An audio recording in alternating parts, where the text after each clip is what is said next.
I am Horace Popo. I live in Laget, just up the hill. I am going to read to you this morning. But before I do, I would like to introduce my wife to you, Mrs. Popo. She is the author of the story that I'm about to read to you. These are the gifts that if you answer the question correctly, you are going to get a gift. Okay? Now, when I ask the question, I need you to put your hands up. You must put your hands up. When I call on you, I want you to stand. Young man, sit properly, please. Sit properly. I need you to stand. You will tell us your name and then you will give the answer. Okay? So I'm about to begin. The name of the story is Darren and the Cricket Game. It was almost at the end of August that the Plumbers came to live in the community of Oleon. Oleon is a close-knit community located in the district of Dennery, the northeast region of our island, St. Lucia. So here comes the first question. All right? We are in Bogies. Bogies is a community. Remember, put your hands up. Which district does Bogies belong to? You need to what? Stand up. Stand up. Say your name. And what's the answer? Now, I wonder, okay. I know there are 8 districts, educational districts. That's not what I'm talking about. I said Oleon is part of Dennery. So, now I'm going to give him another chance. So, Bogies is part of? Very good. Round of applause. Go and get your gift.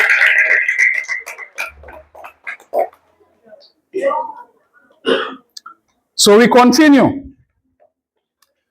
The popular rainforest sky rides are located just beyond the huge La Saucier Mountain that stands between the communities of Oleon and Sasse. I was going to ask another question, but somebody already put out the answer. Babono.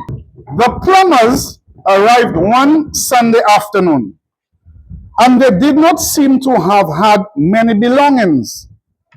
Because as soon as the van had pulled up and put the load down, it left. And the Plumbers got their belongings swiftly inside and away from the prying eyes of the villagers who passed by on the pretense of having some errand or other to carry out. There was a man and a woman and 2 children, a 10-year-old boy and a 12-year-old girl. So the next question is, how many people came to live in Oleon on that day? Stand up. And what's your name? Sila. And the answer is? Very good. And Sila has won a prize. Very good, Sila. What does 1 score mean? Or how many is in 1 score?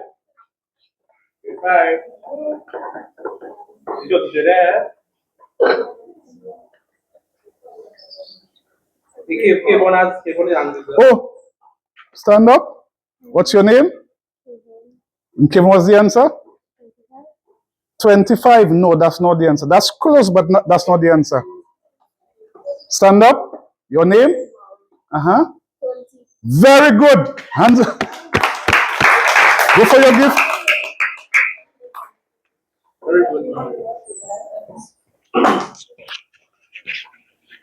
So there was also a handful of little girls who seemed to be around the age of 9. It irritated Mr. Plummer a great deal to realize that the rest of the morning was not going to be as peaceful as he thought. And as such, he made up his mind not to show any interest in the silly cricket game. And he promised to speak to their parents about keeping them away from his gate. After all that, he still sat down and was watching the cricket match. The children were not aware that he was watching, and they continued to play with all of the energy and all of the youth of young children your age. There was one small boy sitting to the side, though. He was crying. One of the big boys, whose name was Ricky, shouted at him to stop being a crybaby, or he would give him something to cry about. But why you won't let me play Gassan? Stammered Darren to his bigger brother Ricky. And guess his brother's response? Because you're useless, that's why. I am not useless, Darren said, crying and wiping the tears from his eyes. Ricky sucked his teeth and continued picking his side. Neither side picked Darren for the cricket game. Darren was a crybaby, and nobody wanted a crybaby on their side. Ricky watched as his younger brother gave up crying and decided to sulk, hanging his head between his shoulders and doodling in the dust with a stick. Eventually, Darren looked up at his bigger brother and saw him standing at the wicket. Ricky was standing in front of the wicket. His heart was beating hard against his chest, and he was winded. Next question. Remember, hands up. What does winded mean? Stand up. Your name? Winded means out of breath. Very good. Winded means out of breath. Go for your gift.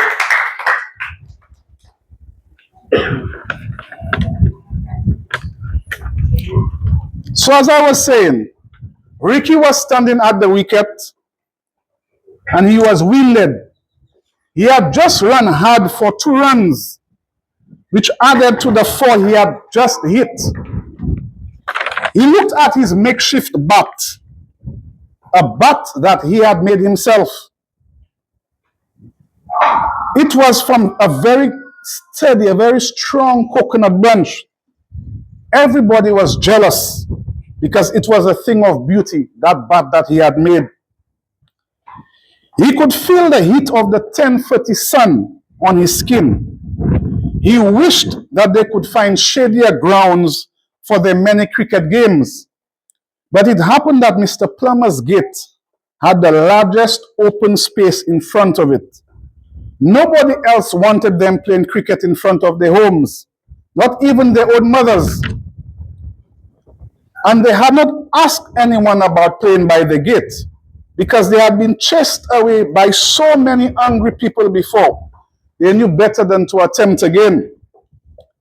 Until now, though, before the Plumbers came, the house had been empty. The house had been empty for over a year. So there was nobody to complain when they were playing cricket. Even during one of the recent games, they had sent a ball flying straight through a window and shattered the glass of the window. Of course, as soon as everybody heard the glass break, everybody took off running. Everybody took their bats, took their balls, and ran home. So Ricky is at the wicket. He dug his big toe into the dirt. It was still a bit soft from yesterday's rain, though not very soft since the 10 o'clock sun had almost dried it up again. His team, Ricky's team, depended on him a great deal. Everybody knew he was the best at hitting the runs. If he did not make the runs, then they would definitely lose the game. And not only that, but he would also have to share half of his marbles that he had collected from his friends and schoolmates throughout the year. Why did he bet on a silly game of cricket? He could see Sammy's eyes boring into him. And Sammy was thinking, If he prevented Ricky from making any more runs, then half of Ricky's marbles would belong to him. So I have mentioned the names of the captains of the two teams, right? What are the names of the captains of the two teams? What's your name? And what's the answer? Ricky is one.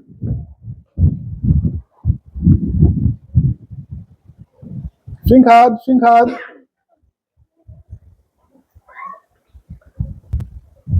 I mentioned two names. Ricky is one of them. What's the name of the other one?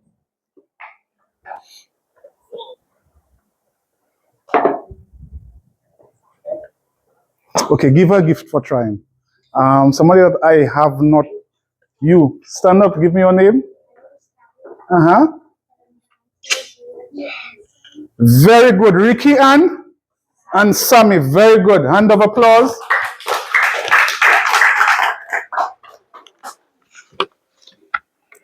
Okay, so let's continue. It's going to get very interesting now.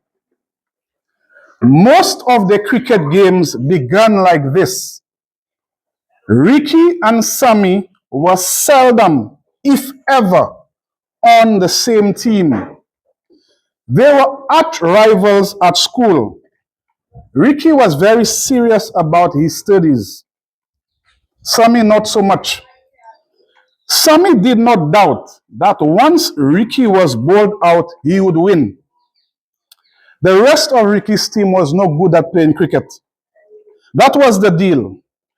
Ricky would show his unmatched talent by winning the game single-handedly. So he picked a very weak team because he wanted to be the star. This was not just a simple bet between two big 12-year-olds who did not look like 12-year-olds because both were quite mature. Nor was it about winning marbles, but it was about territory and dominion. Sammy looked at the sponge ball in his hand, then looked back at Ricky. So, here's the other question, because I know all of you like cricket. If Ricky is the one with the bat in his hand, and Sammy has the ball, the next question is, what is Sammy about to do? You. Stand up and... Uh-huh. No. Stand up.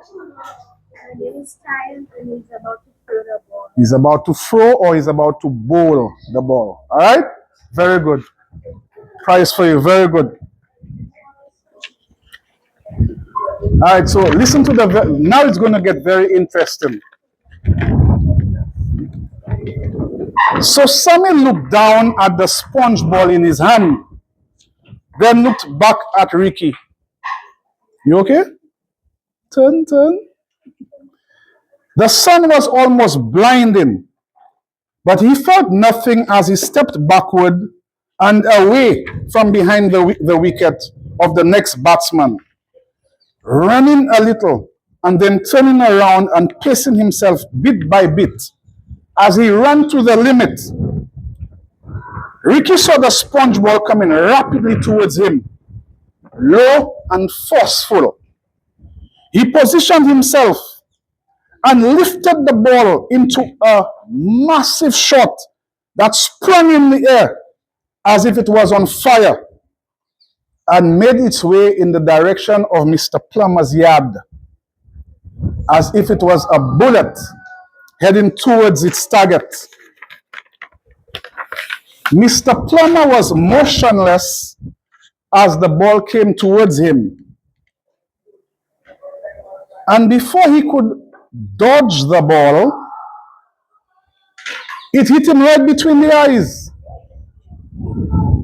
The children watched as the ball swung away from its intended course and hit the man sitting in the chair.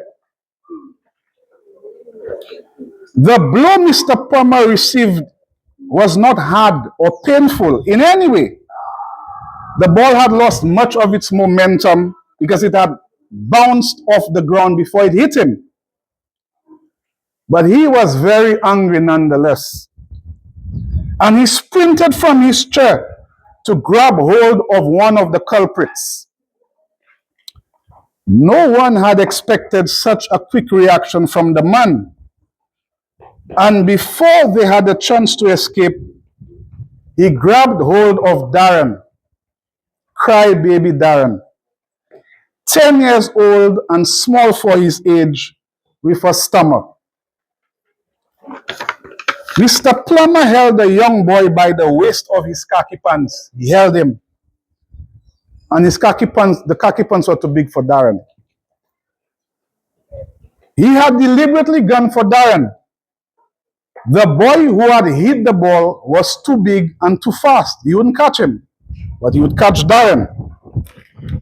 By that time, Darren had started to cry. Huge drops of salty tears started to come down his face. His heart was beating heavily. And you know what happened? His bladder gave way. Can somebody tell me what that means? You at the back in the glasses, stand up. What's your name? What's your name? And what does his bladder gave way means?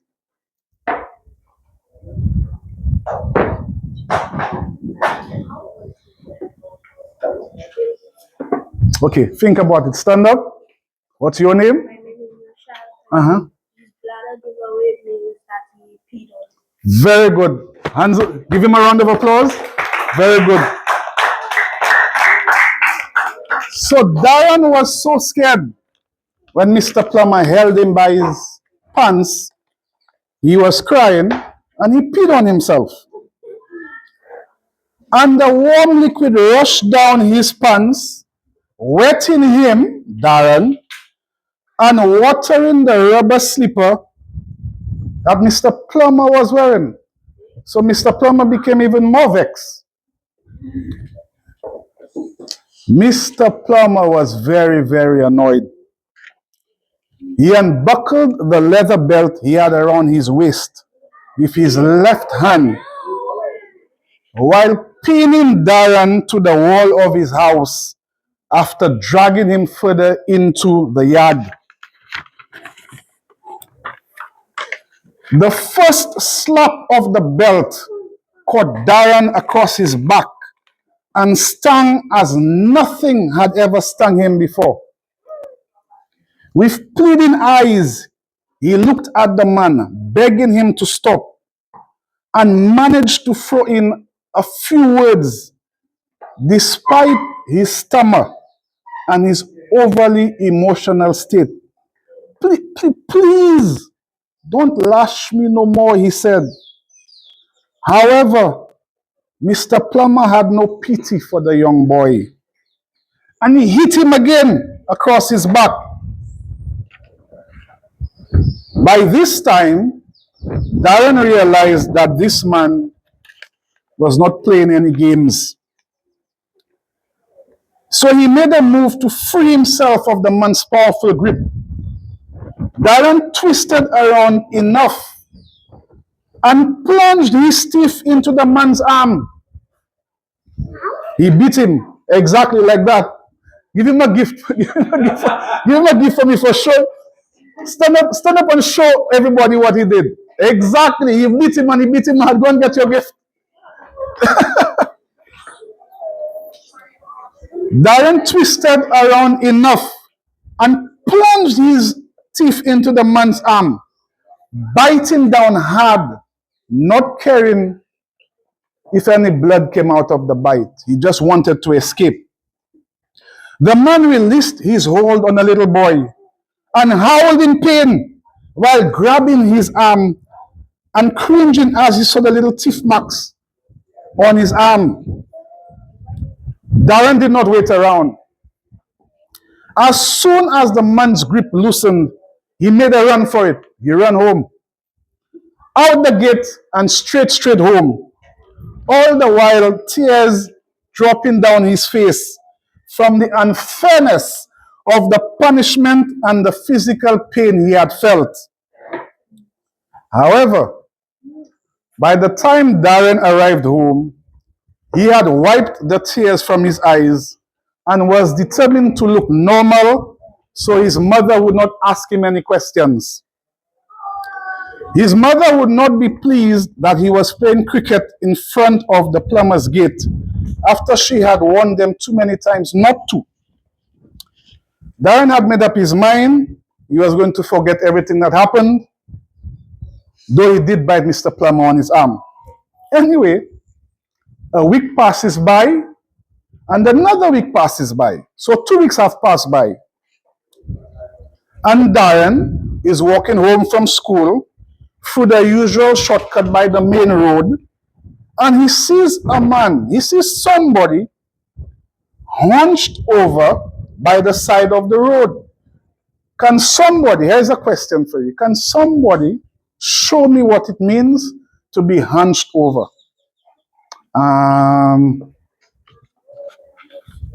You, stand up. And what's your name? What does it mean to be hunched over? Right, he's slouched, right? Oh, a gift. Go for your gift, please. And the man seemed to be in pain. Darren approached the man cautiously. The man was grabbing his stomach and he was groaning. As Darren got even closer, the man looked up. The person who was hunched over looked up. It was Mr. Plummer. Darren could still recall the lashing he had received at the hands of Mr. Plummer, and he was prepared to run because he remembered those 2 lashes of belt. Anyway, just as he was about to turn his back and run, the man looked up and said to him, please, I need help. Deep down inside, Darren was a kind-hearted boy. He realized he could not leave the man behind and run. What can I do? Darren stuttered. The man responded, please, he said, please, run to my house and tell my wife, Mrs. Plummer, that I am ill and I need to get to the hospital right away. She will know what to do, he said, groaning and crying whilst he's telling Darren that. The man stood up and tried to walk, but he collapsed on the road. Darren was scared. He could not leave him like that.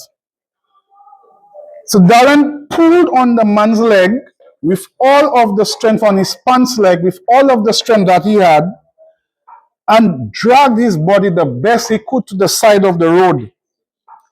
Then Darren ran as fast as he could to the house, to Mrs. Plummer, to tell her what was happening to her husband. We'll take a short break now. I want everybody to stand up because they all seem to be getting restless. We're almost done. The story is almost done. Everybody stand. Everybody stand. Hands up. All right, everybody sit down. We're going to continue now. All right. Mrs. Plummer called the ambulance. The ambulance came, and Mr. Plummer was rushed to the OKU hospital, where he was attended to immediately. His condition had been critical. This is the next question. We still have some gifts there. Can somebody stand up and tell me what does his condition had been critical means? Stand up. And your name? Maya, tell me what does it mean? Say it? Can you say it again? His condition got worse. That's one. There's a gift for her. Stand up and tell me. His condition was very bad. He was in a very, very bad condition. Very good. We'll collect your prize.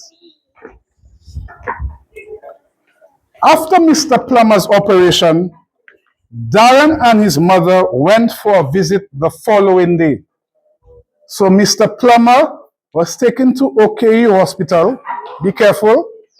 And he had to have surgery. Darren did not like hospitals, but he was interested in seeing how Mr. Plummer was doing. When they arrived, Mr. Plummer was sitting up in bed. He was talking to Mrs. Plummer, who had been there long before Darren and his mom had arrived. She smiled when they came in and told them how happy she was that they had come to visit. Mr. Plummer seemed a lot friendlier than Darren ever remembered seeing him. Mr. Plummer looked at Darren and felt guilty. It was the same small boy he had lashed the other day that had ended up saving his life. Mr. Plummer could not stop thanking Darren and told him and his friends they could come by his gate and play cricket whenever they felt like. He would not mind as long as they were careful not to hit him again. He said the last few words with a smile. Even though Darren felt a little embarrassed by the man constantly thanking him, he also felt a lot more confident than he ever felt before. He had already told the story of Mr. Plummer to all of his friends, and even his big brother Ricky was surprised that Darren was a hero, and everybody wanted to hear the story. Darren looked at a jar beside Mr. Plummer's hospital bed. There was something looking like a caterpillar floating around in clear liquid in that jar. He pointed to the jar with a questioning look in his eyes. Darren did not like speaking unnecessarily because of his stutter. Mrs. Plummer saw Darren looking and said, "This is Mr. Plummer's appendix." Can anybody tell me what is the appendix? Stand up.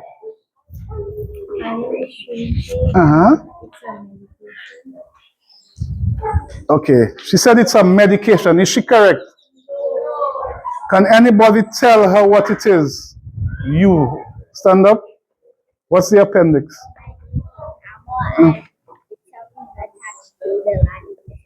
Very good. Very good. Say, can you say that again? Say it loud. I want everybody to hear.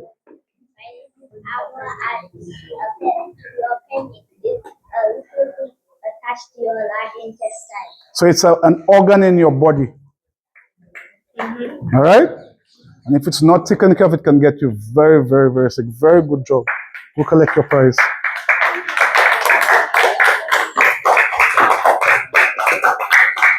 Okay, so we're just about to wrap up. Appendix. Darren pronounced without stammering. Appendix. His mother laughed and she was proud. You did not stammer, Darren, when you said the word appendix, and that is good. Darren smiled, beaming with his new confidence. So somebody, we have 4 more gifts. So I've come to the end of the story. So there are 4 more gifts, right? So 4 people stand a chance of getting a gift. So the question is, what did you learn from today's story? Okay, so you have a gift already. You have a gift already. Where is your gift? You don't have a gift yet? Okay, stand up. Tell me, what did you learn from today's story? Say your name again. Eh? Quiet, please. Everybody listen.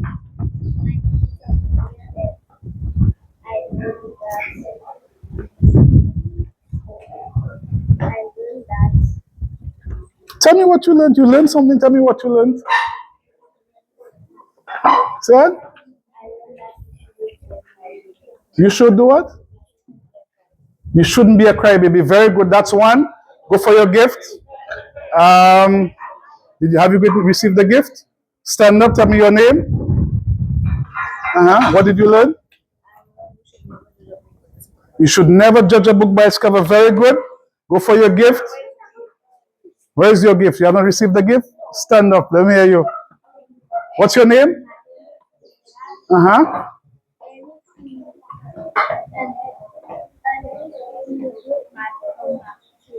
Very good. Anything you do will come back to you. Very good. Go for your gift. And young man, stand up and tell me. What did you learn today?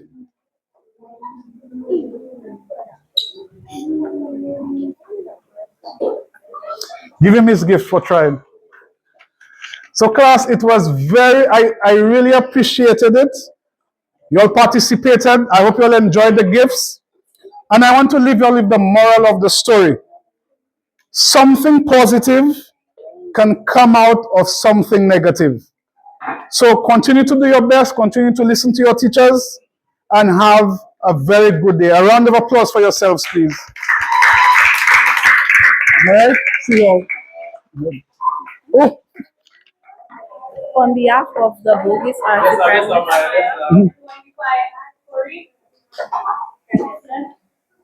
on behalf of the Bogus RC Primary School, we would like to present you and thank you for coming to read for us. So That's not a problem at all. token of appreciation. Thank you. Thank you very much. I appreciate it, everybody.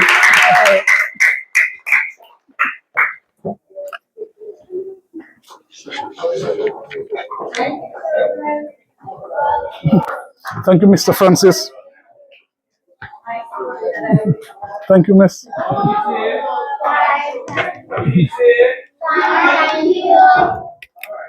So it's 11:50. It's lab time. Heading back to class. Before we go, I will give you I wonder how the audio came out. That's what I want to see. Well, I did take a few audios with your phone just in case. but if you're recording, it would still But record. the recording was really good. I'll just leave it up in the garden. It was exactly 1 week after moving into his new home that the small ones of the community began to irritate Mr. Plummer. He had just had a breakfast of fried bakes and saltfish. "Ite bon," he muttered to his wife before going outside to sit on his balcony and relax for a while. As he came outside and sat on one of his 2 wooden armchairs, positioned just for that purpose, for him to relax on his balcony, he was just in time to see a cricket game almost in full swing. Now I want you all to listen carefully to the next paragraph. There seemed to be scores of them when in reality there were only 27 children, ranging from as young as age 5 to 2 big boys who appeared not to be younger than 15. So here comes the next question. There seemed to be scores of them. So my question is, what is 1 score? grade 4s and grade 5.